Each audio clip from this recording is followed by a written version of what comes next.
দেউতা মাই কলেজত পঢ়াব দিছে আমি বিনামূলীয়া এডমিশন কৰি দিছো মাকে ৰাতিপুৱা ভাত খাই লৰাটোক কলেজলৈ পঠাই যে মোৰ লৰা ডাক্তৰ হ'ব ইঞ্জিনিয়াৰ হ'ব আৰু আমাৰ জীৱনৰ প্ৰথম মৰম তুমিয়ে নাছিলা अबे साले কিদৰে পাহৰি পেলাও এবাৰলে ভাবান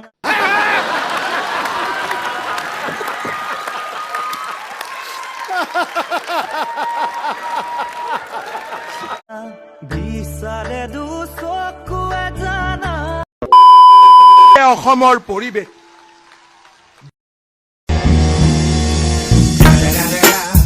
It's the motherfucking Eagle Double G. Snoop Dogg You know I'm mobbing with the D.R.E.